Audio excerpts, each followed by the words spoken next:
Di tengah kondisi yang hening ini, apakah hati setiap orang merasakan kedamaian? Apakah hati kita selalu murni serta bebas dari noda batin? Kondisi batin ini adalah kondisi terbaik bagi kita untuk melatih diri. Dalam meneladani Buddha, kita harus belajar untuk meneguhkan pikiran. Untuk membangun tekad dan ikhlas luhur, kita harus memiliki keteguhan pikiran. Melatih diri bukan berarti hari ini kita membangun tekad, besok sudah langsung memperoleh pencapaian. Ia membutuhkan kesabaran. Setelah membangun tekad luhur, tak peduli bertemu dengan kondisi apapun, hati kita harus tetap damai. Jadi, yang terpenting adalah kita harus memperoleh pembebasan batin. Kita harus mengembangkan kekuatan kebijaksanaan, baru bisa memperoleh kedamaian batin. Jadi, untuk memperoleh kedamaian batin, dibutuhkan kebijaksanaan. Tanpa kebijaksanaan, kita sulit merasakan kedamaian. Karena saat bertemu dengan kondisi luar, banyak hal yang mengganjal di dalam hati kita. Itu membuat hati kita tak merasa damai. Jadi, kita harus menjaga kedamaian batin. Cobaan sebuah mangkuk. Ada seorang biksu tua yang memiliki kemampuan bermeditasi yang sangat unggul. Saat masuk dalam meditasi, tiada satu hal pun yang bisa mengganggunya. Mengetahui biksu ini memiliki pelatihan diri yang baik, kaisar pun memberinya sebuah mangkuk berwarna ungu keemasan.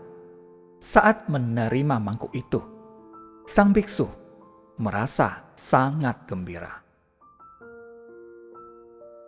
Mulanya, dalam pelatihan dirinya, dia tidak pernah mementingkan segala materi. Namun, setelah menerima mangkuk itu dari kaisar, dia mulai menganggap mangkuk itu sebagai barang paling berharga dalam hidupnya. Setiap hari, dia melindungi mangkuknya itu dengan baik. Hingga suatu hari, Raja Yama menyadari bahwa masa kehidupan biksu tua itu di alam manusia sudah hampir berakhir. Lalu, dia mengutus 2 setan kecil untuk mencari biksu tua itu dan membawanya ke neraka. 2 setan kecil pun pergi ke kuil untuk mencari biksu tua itu. Di kuil, mereka hanya melihat tubuh kasarnya, tetapi di manakah tubuh halusnya? Mereka tidak menemukannya. Namun, batas waktu pekerjaan sudah tiba. 2 setan kecil itu pun meminta bantuan dari Dewa Bumi. Dewa Bumi berkata kepada mereka, biksu ini sudah melatih diri hingga mencapai tingkat pembebasan. Begitu dia masuk dalam meditasi, kalian tidak akan bisa menemukannya. Tubuh halusnya sudah meninggalkan alam nafsu ini. Kalian tidak akan bisa menemukannya. Lalu, harus bagaimana? Jika tidak menemukannya, kami tidak bisa menyelesaikan tugas kami. Dewa Bumi berkata kepada mereka, yang paling disukainya adalah mangkuk ungu keemasannya itu. Jika bisa menemukan mangkuk itu, kalian ketuklah mangkuk itu dengan perlahan sebanyak 3 kali. Setelah itu, biksu itu akan kembali dengan sendirinya. Setan kecil pun mulai mencari mangkuk itu. Akhirnya, mereka menemukannya. Mangkuk itu tersimpan di dalam lemari.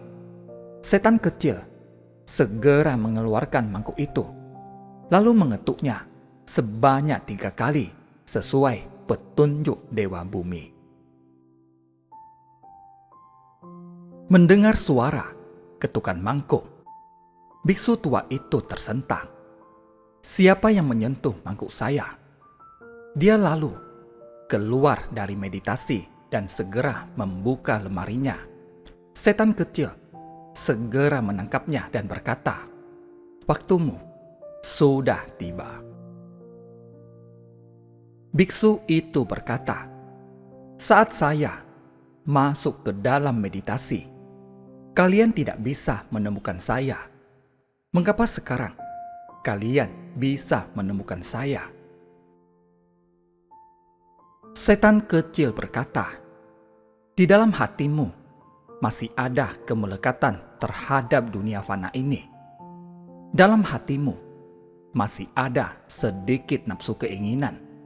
Hatimu masih belum memperoleh kedamaian abadi.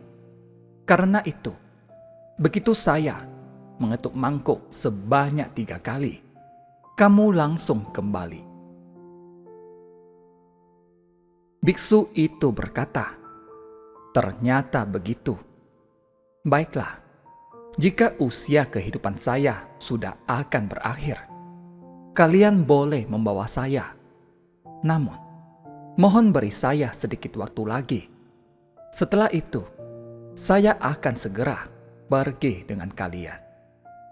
Setan kecil berkata, "Baik, kami beri sedikit waktu lagi." Biksu itu mengambil mangkuknya seraya berkata, "Karena mangkuk ini, hati saya menjadi tidak damai. Saya sudah melatih diri selama puluhan tahun. Namun, karena mangkuk ini, hati saya tetap diliputi noda batin." Lalu, dia membanting mangkuk itu sekeras mungkin, hingga akhirnya pecah. Dia segera kembali ke tempatnya dan masuk dalam meditasi dengan cepat. Setan kecil pun tidak bisa menemukannya lagi.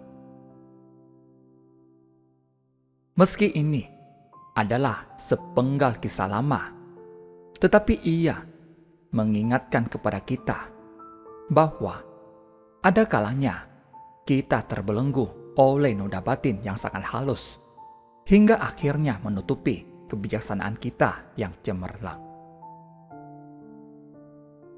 Jika noda batin itu tidak dilenyapkan, maka sulit bagi kita untuk merasakan kedamaian. Karena itu, kita harus tekun dan bersemangat untuk mendengar Dharma. Setelah mendengar Dharma, kita harus berusaha untuk melenyapkan noda batin. Jika setiap orang bisa melenyapkan noda batin sendiri, maka ia akan membawa manfaat bagi diri sendiri.